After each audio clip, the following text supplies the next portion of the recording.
మహిమ కలుగును గాక. అందరూ బాగున్నారా? ఈరోజు దేవుడు మనకిచ్చిన వాగ్దానము రండి కలిసి ధ్యానించుకుందాం. యెషయా గ్రంథము 61వ అధ్యాయము 3వ వచనము.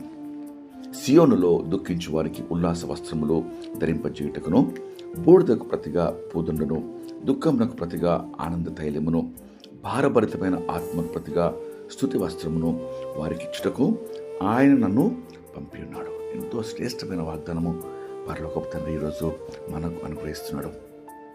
ఈ వాగ్దానము యేసు క్రీస్తు భూలోకంలో ఆయన జీవితంలో నెరవేరింది. ఆయన భూలోకంలో ఉన్న అందరికీ అనగా దుఃఖములో, బాధలో, మరి కృంగుదలలో, భారభరితమైన హృదయంతో, బంధకాల్లో, చెరలో ఉన్న వారికి గొప్ప విడుదల అనుగ్రహించాడు. ఈరోజు యేసు నామంలో ప్రార్థించి ప్రతి ఒక్కరికి, ఆయన యందు విశ్వాసం ఉంచి వారికి, హృదయంలో ఆయనను కలిగి ఉన్న వారికి ఈ వాగ్దానము దేవుడు నెరవేరుస్తున్నాడు. అనగా బూడిదకు ప్రతిగా పూదండ. బూడిదనగా దుఃఖము, పశ్చాత్తాపము, నింద, అవమానము, కన్నీరు, ఇవన్నిటికీ ప్రతిగా దేవుడు పూదండ ఇస్తున్నాడు. అనగా ఆనందము, ఘనత, గౌరవము, సన్మానము దేవుడు నీకు అనుగ్రహిస్తున్నాడు. మరి భారభరితమైన ఆత్మకు స్తుతి వస్త్రం దేవుడు అనుగ్రహిస్తున్నాడు. ఈరోజు భారంతో ఉన్నామా, కృంగుదలతో ఉన్నామా, కన్నిటితో మనము ఏమి చేయలేక ముందుకు వెళ్ళలేని పరిస్థితిలో ఆగిపోయి సాగలేక మనం ఉంటే దేవుడు సెలవిస్తున్నాడు.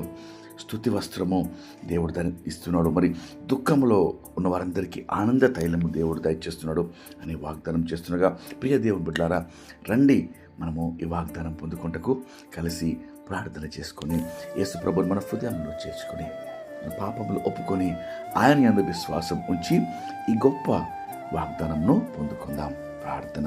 మహాపరిశుద్ధమైన మా ప్రియమైన పరలోకపు తండ్రి, శ్రేష్టమైన జీవం గల వాగ్దానంతో ఈ దినమందు తండ్రి మా యొక్క హృదయాలను ప్రభావ మీరు నింపినారు. మీకు ఎంతో వందనాలయ్యా. దుఃఖంలో ఉన్న వారికి అయ్యా ఆనంద తైలము ప్రభావ, భారభరితమైన హృదయములకు స్తుతి వస్త్రము, ఆయన బూడిదకు ప్రతిగా పూదండ దయచేసి మా జీవితాలను ప్రభా ఈరోజు ఉత్తేజపరుస్తూ ఉజ్జీవింప చేస్తున్నారయ్యా. మీకు ఎంతో స్తోత్రం చెల్లిస్తున్నాం. ఈ పరిస్థితుల్లో ప్రతి ఒక్కరు మీరు తాకండి అయ్యా. ప్రభువు నామములో ప్రార్థించి ప్రతివాడు రక్షింపడం వాక్యంలో సెలవిస్తుండగా అయ్యా, రక్షణ పొందే బిడ్డలు తండ్రి ఆనందం, సంతోషముతో, విజయంతో ప్రభువా తమ జీవితాన్ని కొనసాగించుటకు నిమంతటి కావాల్సిన కృప ఈ బిడ్డలందరికీ దయచేయమని యేసు నామములో వేడుకొని ప్రార్థిస్తున్నాం తండ్రి. ఆమేన్. దేవుడు మిమ్మల్ని దీవించును గాక.